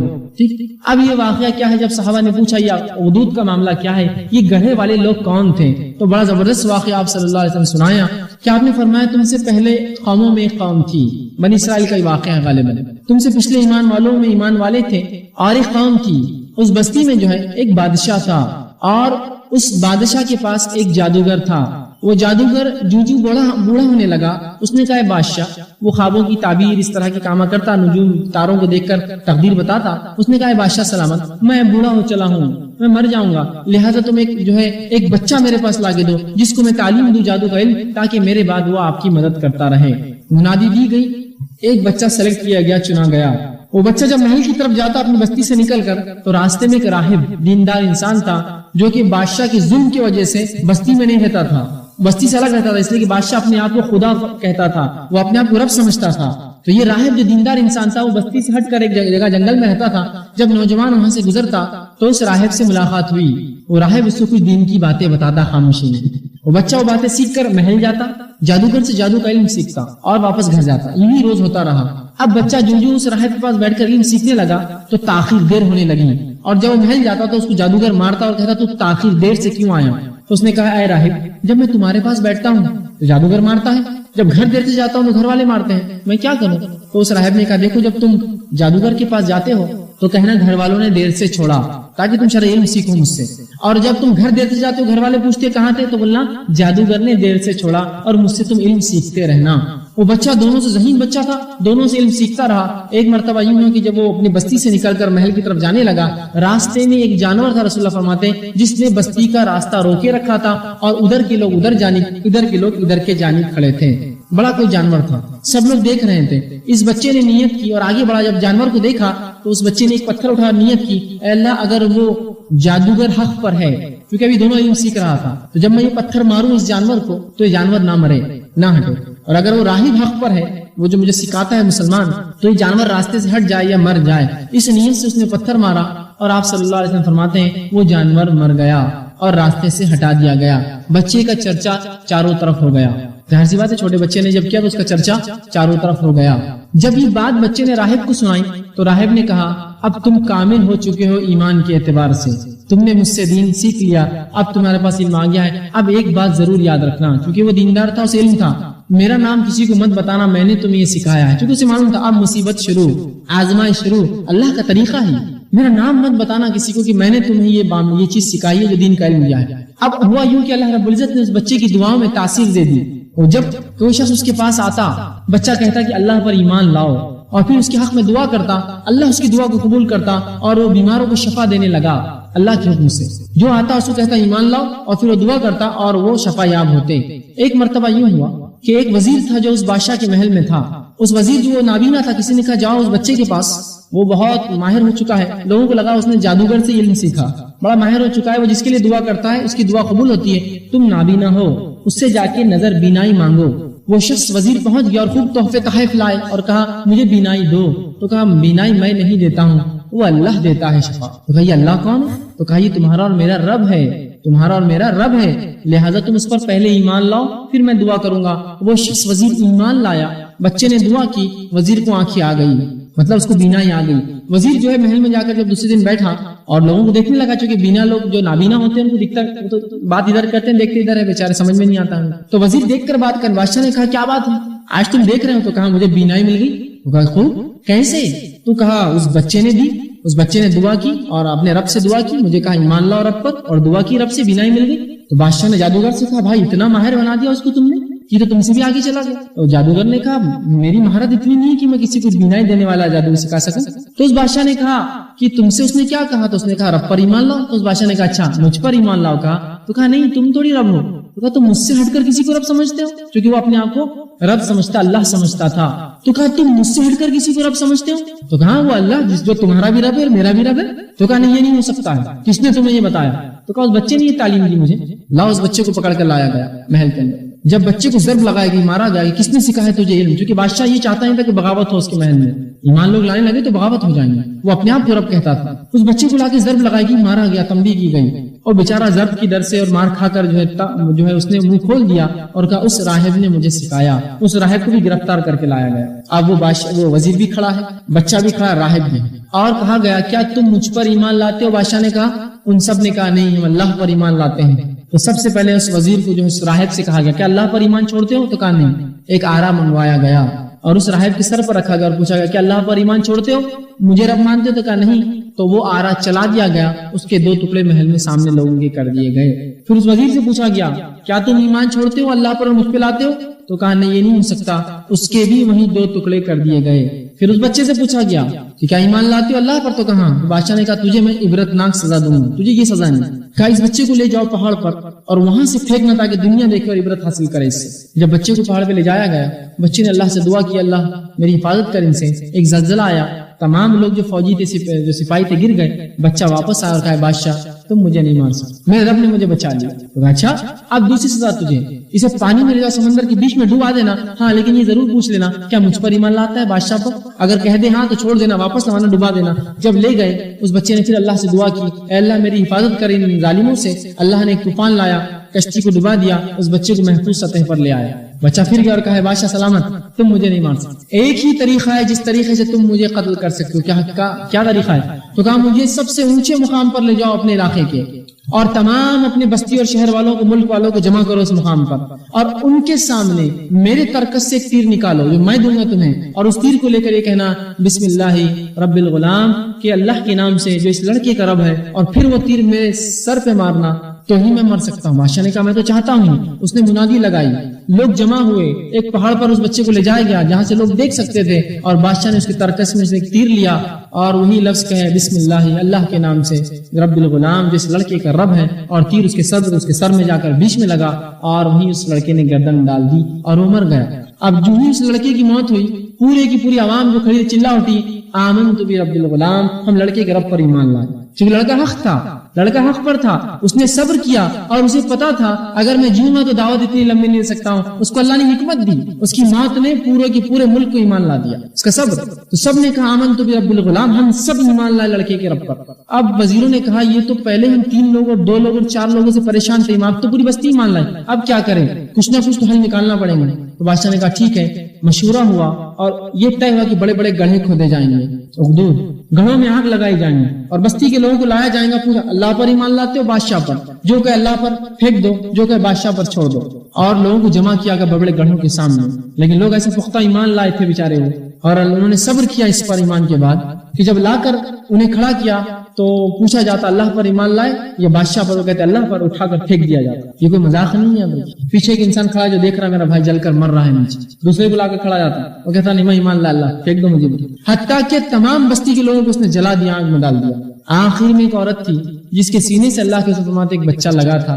اس نے یہ سوچا کہ میں اپنے بچے کے لیے جھوٹ بول دیتی ہوں، اب کوئی دیکھنے والا بھی نہیں میرا اطراف، سب مر چکے ہیں جو ایمان لائے، تاکہ میں اس کی زندگی بچا لوں. جب یہ نیت اس نے کی تو اللہ رب العزت نے اس بچے کو زبان دی اور اس نے کہا میری ماں تو حق پر ہے اور کود جا. اور پھر عورت اس بچے کو لے کے سامنے کود گئی. تو رسول اللہ فرماتے ہیں ایسے 4 بچے ہوئے جنہوں نے ایسی عمر میں بات کی جس عمر میں بچے بات نہیں کرتے. ایک عیسیٰ علیہ السلام چھوٹے تھے، دوسرا بچہ وہ تھا، تیسرا بچہ ایک جریج، ایک واقعہ تھا، بہرحال ایک طویل واقعہ، اس کے اندر ایک بچے نے گواہی دی. چوتھا فرماتے ہیں اصحاب اخدود کا بچہ، اس نے بھی ایسی عمر میں بات کی کہ عموماً بچے بات نہیں کرتے. اب آئیے اس واقعے کے اندر جو نصیحتیں تھی، صبر کے جو واقعات تھے کیا کیا تھے. سب سے پہلے اس راہب کا صبر، اسے پتا تھا اگر میں ایمان کی دعوت دوں گا تو مصیبت مجھ پر آنے والی ہے، پھر بھی اس نے اپنے ایمان کو چھپایا نہیں اور بچے کو حکمتاً تعلیم دے دی، ایمان بتایا. دوسرا اس وزیر کا ایمان دیکھیے آپ اور اس کا صبر دیکھیے. وزارت پوسٹ بہت بڑی چیز ہوتی ہے. ہم آج کل ہم دیکھتے ہیں چھوٹی چھوٹی پوسٹ کے لیے ہم بھیکاریوں جیسا پھرتے ہیں لوگوں کے پیچھے، اور وہ جو چاہیں ان کو رب سمجھ ان کے سامنے جھکتے ہیں. وزیر تھا وہ، معمولی اس کی پوزیشن نہیں تھی، بادشاہ کی بازو بیٹھتا تھا وہ، لیکن اس نے اپنی وزارت کو بالائے طاق رکھ دیا، اس کو اپنے پیروں تلے کچل دیا ایمان کے لیے. کہا نہیں ایمان تو نہیں چھوڑتا ہوں، چاہے مار دو قتل کر دو. وزیر قتل کیا گیا. پوزیشن ہولڈنگ تھا نا، ایک عام آدمی تو پھر بھی قربانی دے سکتا ہے، اس کا ہے کیا، یہ وزیر تھا، لیکن اللہ پر جب ایمان لایا، اس لیے میں نے کہا اس حصے کے اندر ہر پوزیشن اور ہر کسی کے لیے ایک عبرت اور نصیحت ہے. اس راہب کے لیے ایک نصیحت ہے کہ وہ ہاتھ سے کچھ نہیں کر سکتا تھا، زبان سے کچھ نہیں، تو خاموشی میں تعلیم دے دی، صبر کیا اپنی تکلیف پر، ایمان نہیں چھوڑا، اس کو ختم کیا گیا، وہ اللہ کے راہ میں شہید ہوا. اس وزیر نے جو پوسٹ ہولڈ کرتا تھا، چاہتا دنیا کے لیے چھوڑ سکتا تھا، پوسٹ نہیں چھوڑی، اپنا جو ہے پوسٹ کو چھوڑ دیا، ترک کیا اور موت کو پسند کیا، اللہ پر ایمان کے لیے صبر کیا اور ختم کیا گیا، شہید ہو گیا، مارا گیا.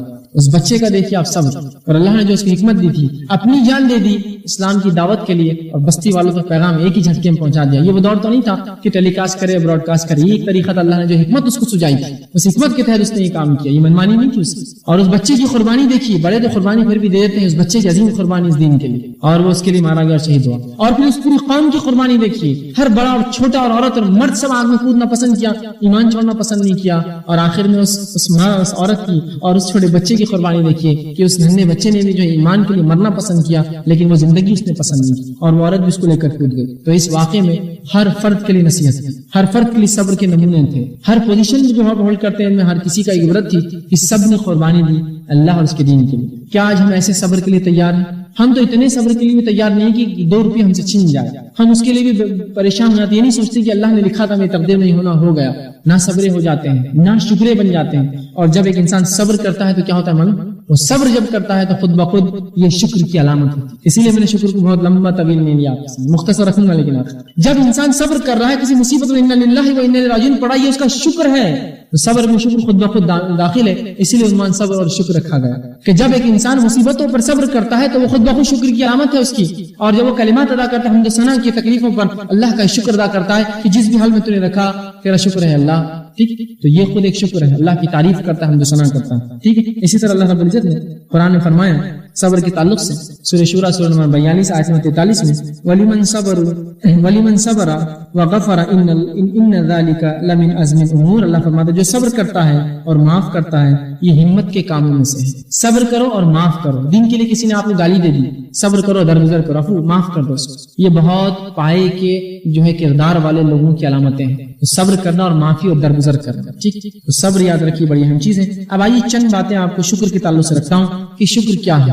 آپ جو صبر کریں گے، جو تکلیفیں برداشت کریں گے، اور ہر تکلیف کے اوپر اللہ کی حمد و ثنا اور جو ہے تسبیح اور اس کے کلام اور اس کی بڑائی بیان کریں گے، یہ تمام شکر ہو جاتا ہے خود بخود. یہ تمام شکر ہو جاتا ہے خود بخود. آئیے شکر کے تعلق سے اللہ رب العزت قرآن میں فرماتا اور کہتا ہے، ایک آیت جو میں نے آپ کے سامنے تلاوت کی جو سورہ بقرہ کی آیت نمبر 152 تھی، اللہ نے فرمایا فَاذْكُرُونِي أَذْكُرْكُمْ وَاشْكُرُوا لِي وَلَا تَكْفُرُونَ، کہ تم میرا ذکر کرو میں تمہارا ذکر کروں گا، وَاشْكُرُوا لِي میرا شکر ادا کرو، وَلَا تَكْفُرُونَ اور ناشکری نہ کرنا.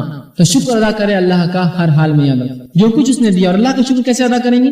اللہ تیرا شکر ہے، یہ تو ایک الگ بات ہے. آپ الحمدللہ کہہ کر اللہ کا شکر ہر حال میں ادا کر سکتے ہیں. نقصان کی خبر الحمدللہ، فائدے کی خبر الحمدللہ، شکریہ کلمات ہے یہ، اللہ تیرا شکر ہے. الحمدللہ یہ افضل الدعا ہے، یاد رکھے رسول اللہ فرماتے ہیں افضل الذکر لا الہ الا اللہ و افضل الدعا الحمدللہ. تو الحمدللہ ہر حال میں بولا کیجیے الحمدللہ، یہ بڑی بات ہے، یاد رکھیے الحمدللہ بولو. آج ہم دیکھتے ہیں یہ کلمات شکر بھی ہم بھول چکے ہیں. نہ صبر چلا گیا ہم سے تو ناشکری شروع ہو جاتی ہے. صبر جو ہی چلے جائیں گے ناشکری جو صبر کریں گے تو شکر خود بخود باقی رہیں گے. یہ دونوں ایک دوسرے سے لگے ہوئے ہیں. کہ انسان کو خبر ہے کہ وہ مر گیا، کسی نے کسی کی خبر دی، کسی کی پیدائش ہوئی، کوئی پیدا ہوا تو آپ بولتے الحمدللہ، تمام تعریف ہے اللہ کے لیے. اگر کسی کی موت کی خبر ہے تو اگر کوئی بولے الحمدللہ تو اس کا گلا پکڑ لیں گے، بولیں گے میرے گھر میں مر گیا. اور تو الحمدللہ کا معنی ہوتا ہے تمام تعریف اللہ کے لیے، تو میں جیوں بھی تو تعریف اللہ کی، میں مروں بھی تو تعریف اللہ. اور ایسے سلف صالحین کے کئی واقع، تو یہی شکریہ کے کلمات، شکریہ کلمات کہ انسان صبر کرے. وہ تکلیف آئی صبر کیا الحمدللہ، انا للہ و انا الیہ راجعون. اللہ اس نقصان کا بہترین بدل دے، چھوڑ دیا آپ نے اللہ پر. اب اللہ کا کام ہے کہ اس بندے کو جس نے شکریہ کلمات ادا کیا اپنے نقصان پر بھی، اللہ کا کام ہے کہ اس کو واپس دے. اس لیے کہ بندہ جو ہوتا ہے یہ کمزور ہوتا ہے، اللہ کو معلوم اگر زیادہ اس کو آزمائیں گا تو یہ چھوڑ دیں گا ساتھ. تو اللہ بھی اتنا ہی آزماتا ہے جتنی اس کی طاقت اور استطاعت ہے، اور اس کے بعد جو ہے اس کو نعمت ادا کرتا ہے بدلے میں، تاکہ بندہ ترغیب پائے اور آگے بڑھے. تو الحمدللہ شکر ادا کیجیے اللہ کا. ٹھیک ہے، اللہ نے کہا کہ تم میرا ذکر کرو میں تمہارا ذکر کروں گا. اور اللہ فرماتا ہے آگے واشکروا لی ولا تکفرون، میرا شکر ادا کرنا، میری حمد و ثنا کرنا ہر بار، اور کفر نہ کرنا، ناشکری نہ کرنا۔ آئیے اسی طرح اللہ رب العزت ایک اور آیت میں قرآن میں سورہ ابراہیم کی آیت نمبر 7 میں فرماتا ہے، کہتا ہے لئن شکرتم لازیدنکم، اگر تم شکر کرو گے تو میں اور دوں گا تمہیں۔ دیکھیے صبر کیا، شکر کیا، اللہ اور دیں گا، اگر تم شکر کرو گے تو میں اور دوں گا، وَلَئِن كَفَرْتُمْ إِنَّ عَذَابِي لَشَدِيدٌ، لیکن اگر تم نے ناشکری کی تو میرا عذاب تمہارے لیے بہت سخت ہوگا۔ تو ناشکری کرنا یاد رکھیے، یہ سب عذاب کو دعوت دیتا ہے اللہ کا، تو ہم شکر ادا کریں، ناشکری نہ کریں۔ آئیے شکر کے تعلق سے ایک حدیث سن لیجیے، اللہ کے رسول صلی اللہ علیہ وسلم، بڑی بہترین حدیث ہے۔ آپ صلی اللہ علیہ وسلم نے فرمایا، حضرت ابو موسیٰ اشعری رضی اللہ عنہ اس حدیث کے راوی ہیں، اور وہ کہتے ہیں کہ اللہ کے رسول صلی اللہ علیہ وسلم نے فرمایا، جب کسی بندے کی اولاد کا انتقال ہو جاتا ہے، جب کسی بندے کو اللہ کو اولاد دے اور اس کو چھین لے، انتقال کر لے، تو اللہ کے رسول فرماتے ہیں کہ اللہ فرشتوں کو بلاتا ہے اور بولتا ہے میرے بندے نے کیا کیا جب تم نے اس کی اولاد کی روح چھین لی، جب قبض کی۔ اللہ کے رسول فرماتے فوت ہو جاتی ہے تو اللہ تعالیٰ اپنے فرشتوں کو فرماتا ہے تم نے میرے بندے کی اولاد کی روح کو قبض کیا؟ تو وہ کہتے ہیں ہاں ہم نے قبض کیا۔ پھر اللہ ان سے کہتا ہے، بس اللہ فرماتا ہے تم نے اس کے دل کا پھل قبض کر لیا، اس کا لخت جگر تم نے اس سے چھین لیا، اس سے ایک نعمت ہی لے لی تم نے، عظیم اولاد؟ تو فرشتے کہتے ہیں ہاں ہم نے اس سے اولاد کی اس کی روح چھین لی، اس کو جو ہے ختم کر دیا۔ وہ کہتے ہیں ہاں۔ تو اللہ تعالیٰ فرماتا ہے بس میرے بندے نے کیا کہا، کیا کیا اس آدمی نے جب تم نے اس کی اولاد چھینی، اس سے اس کا لخت جگر لے لیا، اس سے اس نے کیا کیا؟ تو فرشتے کہتے ہیں اس نے تیری حمد بیان کی اور کہا ان للہ و انا الیہ راجعون۔ اے اللہ اس شخص نے کیا کیا جس کی اولاد، جس کا دل کا ٹکڑا ہم نے چھین لیا، اس شخص نے کیا کیا؟ اس نے کہا تیری حمد کی، الحمدللہ، جو بھی حمد ثنا، اور کہا ان للہ و انا راجعون، اے اللہ ہم تیری طرف سے آج تیری طرف جانا ہے۔ پڑھا تو اللہ تعالیٰ فرماتا ہے تم میرے بندے کے لیے جنت میں گھر بنا دو اور اس کا نام بیت الحمد رکھ دو۔ تو ایسے بندے کے لیے اللہ کہتا ہے کہ ایک جنت بنا دو اور جو ہے اس کا نام جو ہے بیت الحمد رکھ دو۔ یہ ترمذی کی حدیث ہے، اور اس بندے کے لیے جنت میں گھر بنا دیا جاتا ہے۔ تو ہر نقصان پر صبر کیجیے، شکر کے کلمات حمد و ثنا کیجیے، یہی صبر اور یہی شکر ہے۔ اور یاد رکھیے جس کو صبر اور شکر یہ دو نعمتیں مل گئی، اس سے عظیم نعمت نہیں ہے۔ پھر یاد کہ ایک بندے کو اللہ نے صبر دے دیا اور اللہ کی حمد و ثنا کرتا ہے، شکریہ کلمات ادا کرتا ہے، اس سے عظیم نعمت نہیں ہے۔ لہٰذا جو کچھ اللہ نے ہمیں دیا اس کا شکر کرے۔ آج ہمارا معاملہ ناشکری کا یہ ہے، اس حد تک ہے کہ والدین سے بچے جوتوں کے لیے لڑ رہے ہیں، باپ کما کما کے تھکا ہوا ہے، رمضان کا مہینہ چل رہا ہے، اس سے زیادہ اس میں طاقت بھی نہیں بیچارے میں، لیکن بچوں کی فرمائشوں کے لیے، بیوی کی فرمائش کے لیے وہ اپنے آپ کو ٹکڑے کر رہے ہیں کام کر اور ضد کر رہے ہیں۔ آپ شکر تو یہ تھا جو کچھ میسر وہ لا سکتا تھا، میرا باپ اس کی قبول کرنا چاہیے تھا اس چیز کو۔ اللہ کی حمد و ثنا کرتے، لیکن یہ معاملہ نہیں۔ اس لیے میں نے کہا جب نعمت چھنتی تو پتہ چلتا ہے۔ تو ایک انسان اپنے جوتوں کے لیے روتا ہے، ایک واقعہ کہانی ہے جس میں وہ آخر کا اس کا کنکلوژن یہ ہے کہ میں اپنے جوتوں کے لیے روتا رہا، لڑتا رہا، اور تب مجھے اس کا احساس ہوا جب میں نے ایک انسان کو دیکھا جس کو پیر ہی نہیں تھے۔ جب بغیر پیر والے انسان کو دیکھتا ہے تو انسان کو احساس ہوتا ہے الحمدللہ پیر تو ہے، جوتے نہیں تو کیا ہوا، پیر تو دیا اللہ نے، شکر تب ادا ہوتا ہے۔ لیکن ہمارا معاملہ یہ ہے ناشکری میں ایسے بڑھ چکے ہیں، صبر ہم سے ختم ہو چکا ہے کہ اللہ کی عظیم نعمتوں پر بھی ناشکری کے کلمات ادا کرتے ہیں۔ اگر کوئی کہے الحمدللہ بڑا اچھا گھر ہے، کہے کا اچھا گھر ہے، ٹین کا گھر ہے، سبحان اللہ، تم تعریف کرتے اس لیے کہ اگر تم اپنے پڑوسی کو دیکھتے اس سے گھر میں ٹین نہیں پلاسٹک ہے تو تم اللہ کی حمد و ثنا کرتے کہ دیکھو اس سے گھر میں پلاسٹک ہے، الحمدللہ ٹین ہے، پانی نہیں آتا، سے پلاسٹک پہ کبھی دب جاتا، گر جاتا، پھٹ جاتا، میرے رب کا مجھے فضل ہے کہ میرے پاس ٹین ہے۔ تو اگر شکر ادا کرنا ہے اللہ کا تو اپنے سے کمتر لوگوں کو دیکھیے، اونچے اپنے سے اوپر لوگوں کو دیکھیں گے تو آپ اللہ کا شکر ادا نہیں کریں گے کبھی زندگی میں۔ کمتر کو دیکھیے، اگر آپ کو لگتا ہے میرے یہ جوتے کے لائق میرے پیر نہیں، میں وہ جوتا پہنوں اتنے ہزار کا، جن کو پیر نہیں دیا اللہ نے ان کو دیکھیے، الحمدللہ پیر تو دیے، ننگے پیر بھی ہیں تو چلتا، نعمت تو ہے میرے پاس۔ لوگ ناشکری کرتے ہیں دوسروں کو دیکھ کر، ارے ہمیں کیا ملا، وہ تو کروڑ پتی ہے، ارے دیکھو تمہارے پڑوس میں تم سے غریب انسان ہے۔ تو شکر تب ادا کریں گا جو اپنے سے چھوٹوں کو دیکھیں۔ اور یاد رکھیے اصول، دینداری میں اپنے سے اوپر لوگوں کو دیکھیے، دنیا داری میں اپنے سے نیچے لوگوں کو دیکھیے۔ اگر یہ کریں گے تو شکر ادا ہم ادا کر سکتے ہیں۔ اللہ ہمارا معاملہ کیا ہے، ارے پردہ کرو، وہ اتنے بڑے لوگ خود پردہ نہیں کرتے، ہم کیوں کریں؟ دینداری میں اپنے سے ناقص لوگوں کو دیکھتے ہیں، وہ نہیں کر رہے تو اس کو مثال بناتے ہیں اپنے لیے، جبکہ دین میں اپنے سے اونچوں کو دیکھنا ہے۔ وہ نماز پڑھتا ہے، فرض ادا کرتا ہے تو میں موقعہ پڑھوں گا، اس نے فرض پڑھتا ہے، وہ موقعہ بھی پڑھتا ہے تو میں تو نوافل بھی پڑھوں گا اضافی، وہ تو نوافل بھی پڑھنے لگا، ارے میں تو اب تہجد کا اہتمام شروع کر دیتا ہوں، جبکہ وہ میرا بھائی اتنا آگے بڑھ جا رہا نہیں کیوں؟ ارے وہ انسان تو روزے رکھتا ہے تو میں بھی تو فرض روزے رکھتا ہوں، ارے وہ تو نفل رکھ رہا ہے تو میں بھی نفل رکھوں گا۔ تو اپنے سے بڑوں کو، اونچوں کو دین میں دیکھنا تھا، اور دنیا میں کس کو دیکھنا چاہیے؟ اپنے سے غریب لوگوں، اپنے سے غریب، تو اس سے احساس پیدا ہوتا ہے دل کے اندر۔ بہت سے لوگوں کو اللہ نے صحت دی، اور اگر صحت نہیں بھی دی، جو کچھ تھوڑی بہت بیماریاں دی، لیکن یہ بیماریوں میں ایسا نہیں کہ آپ اللہ کا شکر چھوڑ دیں. آپ ان کو دیکھیے کہ آپ کو بیماری دی تو پیسہ تو دیا, کم از کم علاج کرا سکتے ہیں. ان لوگوں کو دیکھیں جن کو بیماری ہے لیکن پیسہ بھی نہیں علاج کرا. وہ نمونہ ہے ہمارے لیے کہ الحمدللہ ہم بہت اچھے حال میں. کچھ لوگ ہوتے ہیں خام و خواہ کی نفسیاتی ٹینشن لے کر بیٹھے, ہم کو تو یہ نہیں ملا, ہم کو تو وہ نہیں ملا, یہ نعمت نہیں ہے, پڑوس میں یہ ہے نا. صحت کے معاملے میں بڑا ہوتا ہے. تو ایسے لوگوں کو میں گزارش کروں گا, کبھی ایسا بہت لگی آپ کو بڑا پریشان حال ہو اپنے صحت کے معاملے میں, تو کبھی نکل کر اپنے علاقوں کے گورنمنٹ ہاسپٹلس میں چلے جائیے. لوگوں کی تکلیف دیکھ کر احساس ہو جائے گا بہت اچھا اللہ نے رکھا ہے. کیسے لوگ ہیں یار, دیکھو یہ تکلیف, اس کو دیکھو یہ تکلیف, اس کو وہ بیماری, اس کو وہ پیسہ چاہیے, اس کو یہ علاج, کچھ بھی نہیں ہے اس کے پاس, پھر بھی وہ پڑا ہے. الحمدللہ بہت اچھا رکھا اللہ نے جیسا رکھا, چلو گھر پر واپس. سمجھ رہے ہیں بات؟ تو نیچے لوگوں کو دیکھیں گے تو احساس جائے گا, اوپر والے لوگوں کو دیکھیں گے تو احساس کبھی نہیں ہوگا. تو ایک انسان جس کے پاس جو پیدل چل رہا ہے, بہت سی بار لوگ ہوتے ہیں کسی گاڑی والے کو دیکھتے ہوتے ہیں میرے پاس ٹو ویلر ہے, وہ تو کار میں جا رہا ہے, تو آپ اس کو دیکھیے جو سائیکل چلاتا ہے. الحمدللہ میں تو سیدھا ایکسیلیٹر دے کر چلا لیتا ہوں, میرا بھائی تو بیچارہ سائیکل پورا محنت مشقت پیسہ پسینہ اس کا ٹپکتا ہے. سائیکل والا بول سکتا ہے میں تو سب سے آخری حرار کی ہوں, سب سے نیچے, میں کس کو دیکھوں؟ تو تم ان لوگوں کو دیکھو جن کا 3 چکی کی سائیکل ہے, جو اپنے 2 قدم سے سائیکل نہیں چلاتے, ہاتھوں سے چلاتے. یہ نمونہ اور عبرت ہے تمہارے لیے. آپ کو بولے میں تو 3 سائیکل پر بیٹھا ہوں, میں کیا شکر ادا کروں اللہ کا؟ تو تم ان لوگوں کو دیکھو جن کو ہاتھ بھی اور پیر بھی نہیں ہے, وہ سائیکل بھی نہیں چلا سکتے 3 چکوں کی. تم احساس کرو گے الحمدللہ میں کم از کم 3 چاک کی سائیکل تو چلا سکتا ہوں. اور کوئی کہے میرے کو ہاتھ پیر بھی نہیں, بھائی میں کس کو دیکھوں؟ تو وہ اس کو دیکھے جس کو ہاتھ پیر نہیں ہے اور اس کے بعد اس کے اعضاء بھی جسم کے جو باقی ہے وہ بھی خراب ہے. وہ کہ الحمدللہ ہاتھ پیر دین نہیں دی تو کیا ہوا, اعضاء تو چل رہے ہیں, دل تو چلتا ہے, زبان تو ذکر کر سکتی ہے اللہ کا, بس اتنا ہی میرے لیے کافی. نیچوں کو دیکھیے اپنے سے, تو اللہ کا شکر ادا کریں. تو ہماری ناشکری کا یہ حال ہے کہ لباس میں ناشکری, نعمتوں میں ناشکری, کھانے پینے میں ناشکری, کہ ہر چیز میں جو کچھ اللہ نے ناشکری کرتے ہیں. شکر ادا کیجیے جو کچھ دیا. دیکھو شکر ادا کر, اللہ کیا فرما رہا ہے کہ تم شکر کرو لازیدنکم, میں تمہیں بڑا کر دوں گا اور دوں گا, لیکن ناشکری کرو گے تو میرا عذاب تمہارے لیے بہت سخت ہے. شکر کر کے تو دیکھو جو اللہ نے جس حال میں رکھا, دیکھو اللہ بڑھائیں گا. ناشکری کرنے سے ایک تو پہلا مسئلہ یہ ہوتا ہے گھروں میں سکون اجڑ جاتا ہے. عورتیں ناشکری کرتی ہیں عموماً مردوں کی, اور اللہ کے رسول نے عورتوں کو بالخصوص وعید کی ناشکری سے. آپ صلی اللہ علیہ وسلم فرمایا عورتوں سے کہا کہ دیکھو میں نے جہنم میں تمہیں بکثرت دیکھا ہے, صدقہ خیرات زیادہ کیا کرو. تو ایک صحابیہ نے پوچھا اللہ کے رسول ہم کیوں جہنم میں جائیں گے زیادہ؟ تو کہا تم میں 2 برائیاں ہیں, ایک یہ کہ احسان کرنے والوں کا شکر اتار دیتی ہو, احسان کرنے والوں کا شکر اتار دیتی ہو, اور لان تان زیادہ کرتی ہو.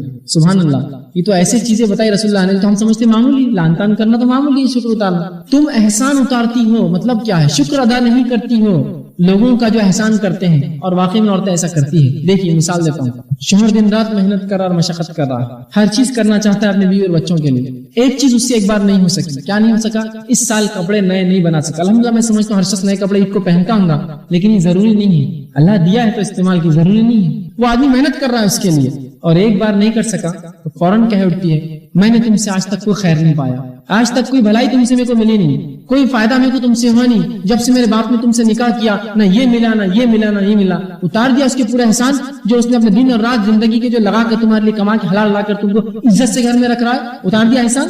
ایک باپ اپنی بیٹی کو پالنے کے لیے سب کچھ کر رہا, اس کی تعلیم کے لیے سب کچھ کر رہا, جو خود نہیں کھاتا اس کو کھلایا, جو خود نہیں پہنتا, ایک بار وہ کوئی لباس یا کوئی چیز لا کر نہیں سکا تو کہتے باپ نے آج تک میرے لیے کیا کیا, کچھ خیر ملا ہی نہیں میرے کو اس باپ سے, جب سے پیدا ہوں فلاں ہے. اتار دیا اس کا احسان ایک جھٹکے میں, جو انسان نے اپنی خون پسینہ سب تمہارے لیے کیا. کسی بھائی نے بہنوں کے لیے محنت کی, ان کے لیے مشقت کی, اور ایک بار ایک کام نہیں کر سکا, کہہ دیا آج تک اس بھائی سے کچھ فائدہ ہوا ہی نہیں. اتار دیا اس کا احسان ایک جھٹکے میں نیچے. تو کہا تم ناشکری کرتی ہو, احسان کرنے والوں کے احسانوں کو اتار دیتی ہو ایک جھٹکے میں, اور لان تان کرتی ہو. تو شکر ادا کرنے کے لیے یاد رکھیے اپنے سے نیچے لوگوں کو دیکھیے. انسان مطمئن رہتا ہے اللہ نے جو اس کو دیا, اور اللہ نے جو فضل تقسیم کیا انسانوں میں یہ اللہ کی مرضی, یاد رکھیے یہ اس کی قدر ہے. خامخواہ اس پہ جل کر کوئی فائدہ نہیں ہونے والا ہے. شکر ادا کیجیے کہ بس اللہ نے ان کو دیا, الحمدللہ, اللہ ہمیں کھلا رہا ہے الحمدللہ, اور اللہ سے امید ہے ہم کو کھلاتا رہیں گا. یہ معاملہ ہونا چاہیے, یہ نہیں کہ اس کو کیوں دیا ہم نے کیوں نہیں دیا, اس کو پتہ. تو شکر ادا کیجیے جو کچھ نعمت دی ہے. اور اگر کوئی کہیں پاس تو ایک بھی روپیہ دولت کا نہیں ہے, اچھی صحت ہے, شکر ادا کیجیے کہ اللہ نے صحت دی آپ کو عظیم نعمت, کہ مالدار لوگوں کے پاس کبھی کبھی صحت نہیں ہوتی ہے. ہر شخص نچلے لوگوں کو جب دیکھیں گا انشاءاللہ تو شکر اس کے ذہن میں اور دل و دماغ میں آئیں گا, وہ اللہ کی حمد و ثنا کریں گا, صبر کریں گا اپنے مصائب پر. تو بہرحال چند مختصر سی باتیں تھی جو میں نے مناسب سمجھی کہ آپ کے سامنے صبر اور شکر کے تعلق سے رکھ دوں. اللہ رب العزت سے دعا ہے کہ اللہ سبحانہ تعالیٰ ہم تمام کو صبر اور شکر اس صفت سے متصف کرے، ہم تمام کو جو ہے اس کی توفیق دے کہ اس صفت کے ہم حامل بنے، ہم تمام کو جو ہے اس دین کا سمجھنا، اس پر عمل کرنا ہمارے لیے آسان کرے، جب تک ہمیں زندہ رکھے اسلام اور ایمان پر زندہ رکھے، ہمارا خاتمہ ایمان پر ہو۔ وآخر دعوانا الحمدللہ رب العالمین۔